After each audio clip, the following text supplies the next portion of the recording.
Yo, what's up, guys? Welcome back to the channel, baby. So it's a quick review for the game for tomorrow. Right now, we're going away to Girona. And listen, if you kept up with the Liga last season, you know, to be honest, the main competitor for Madrid all season was Girona, right? Barcelona was going through a shit show season with Xavi in charge.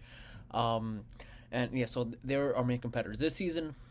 They weren't gonna, they're not doing as well. But to be honest, it's a similar situation to Bayer Leverkusen last season, right? They weren't gonna be, it was really gonna be hard for them to repeat what they did last season. But it's still a hard stadium to go to, especially away, especially the situation that we're in now.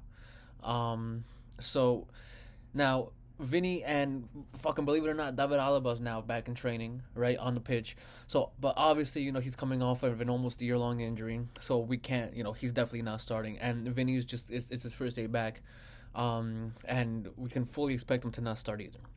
So, with that being said, the backline's probably going to be the same people as it was last time, right? The only one that I'm not sure who he's going to start over is the left back.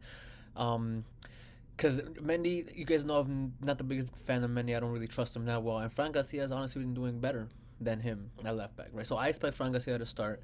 Middle of the park, it should be the same people, right? Rudiger and Raul Asensio.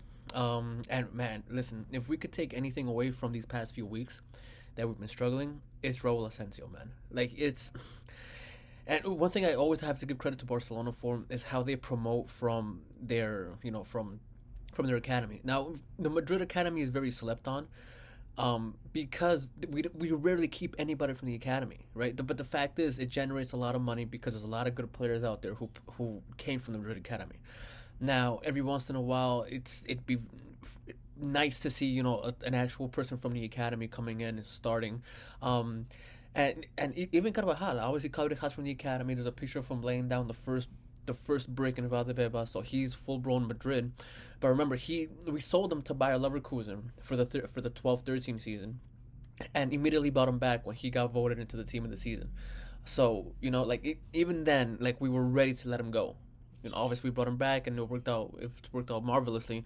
But still, it's nice to see a kid, getting his chances in the lineup, and when Militao comes back at the end of the season, when Alaba comes back, hopefully sometime in January, Militao's still young, so he can, still work up. But recovering from two ACL injuries is very hard, right? And Alaba's been out, and he's already on the older side, so even then it's gonna take him some time to, actual game time to get back up to his level.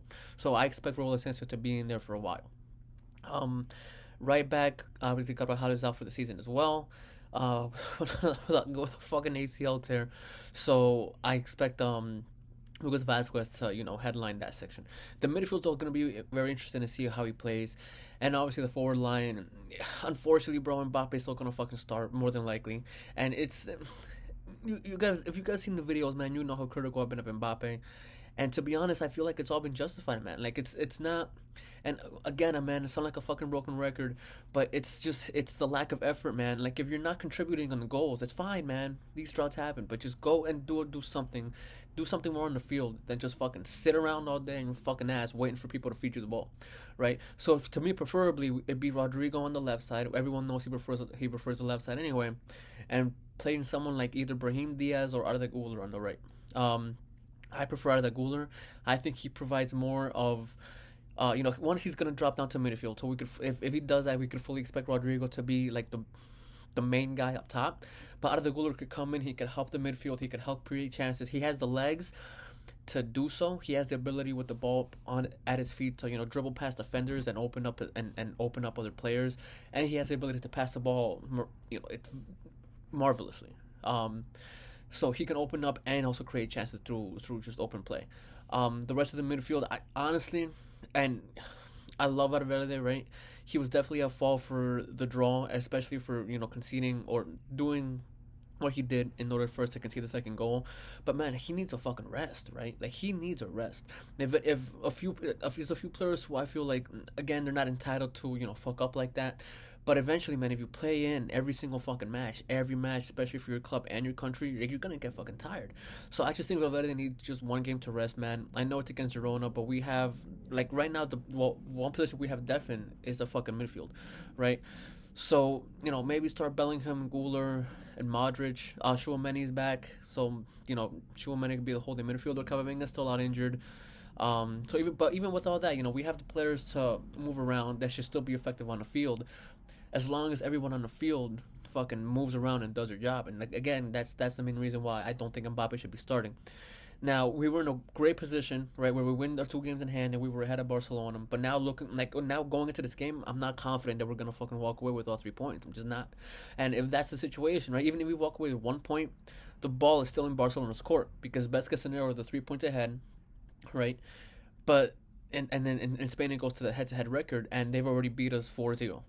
So even if best case scenario we win, they're still gonna be a point ahead, and man, and they gifted it to us, man. They gifted it to us, because Barcelona at the beginning of the season, up until the month of November, was, I'm not gonna say arguably, because I still think Liverpool was the best team in Europe, but they were showing signs of coming back, of being Barcelona of old, of being a threat.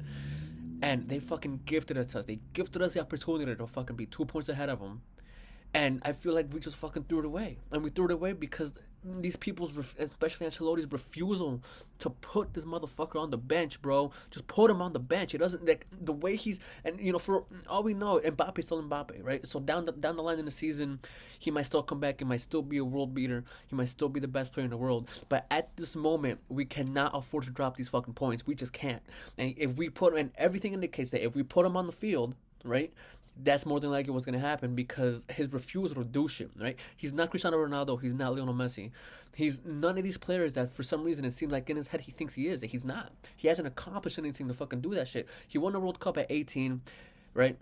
And for some reason it looks like that's where he peaked, right? Because no disrespect to PSG, but you go to PSG in the past 10 years, more often than not they've won the title, and the few chances that and the few times that they've lost the title is been seen as a huge L, because they should have.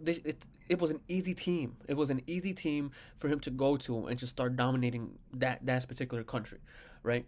But it's PSG. It's not Madrid. It's not Madrid. It will never will be Madrid. And if you're PSG fans out there, I'm sorry, but the truth is truth. PSG will never be not just Madrid. PSG will never be a club like Man United, like Juventus, like Barcelona. They will never be that type of club.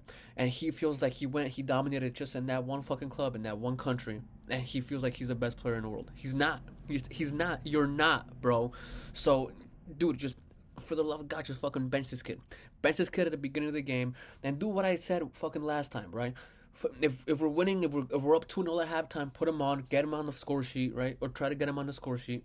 But don't start giving him penalties and start fucking saying that things is okay and he just needs time, when we don't have the time to fucking do this shit. We cannot let more points slip away from us. We just can't, right? So, yeah, man. Like, I feel like every video I'm at a loss for words, because I'm always just fucking talking about Mbappe and his performances. But that's been the highlight, man. That's been the highlight, because the fact is, with the exception of the Liverpool game, right, in my eyes, which we got dominated from beginning to end, it's annoying because most of the losses that we've taken this season have been avoidable losses. If the forwards and particularly Mbappe, just fucking finish the chances, right? If you watch the Clásico, yes, but at the end of the 90 minutes, Barcelona fully deserved that victory, right? But going into halftime, man, if we put away those chances, we go into halftime up 2-0. That's a completely different story, because then Barcelona's just fighting to come back, and at 2-0, right, I always expect Madrid to attack, but we can relax a little bit more and focus a little bit more on just defense, right? Always go for the goal for Madrid. Always go for the goals. But at that point, it's a completely different story than going into the break 0-0, right? Then Barcelona made the change. He put on Frankie de Jong, and the whole fucking thing changed. And that's when Barcelona, rightfully and deservedly so, as much as it fucking pains me to say it, walked away with the win, right? But yeah, man, it's just a pain in the ass, because these games that we've been losing have been winnable games if we just fucking finish the chances. And the player who does not fucking finish the chances, or at least doesn't, or at the very least puts their teammates in position to succeed right now based on their movements and what they do, has been Mbappe, man. It's been Mbappe. And it's, yeah, man. But so that's the end for this video. I'm gonna see if I do one more video today. I think you guys are gonna be surprised with what it is. But yeah, so how do you guys see this game playing out? Like, do you guys think we still have a very good fighting chance in La Liga? Because at the end of the day, I still think we do, man. But these changes have to happen, and we can't just wait around waiting for this kid to just start scoring. We need to start winning, right? It's not about Mbappe scoring. It's about Real Madrid winning. That all that matters. But yeah, guys. Hopefully by the end of tomorrow, I might not be able to upload the video right after the game tomorrow. I might have to wait till Sunday. But yeah, man. Just hopefully I put out something good and some good news for us, you know. But yeah, guys. Catch you in the next one. Latest.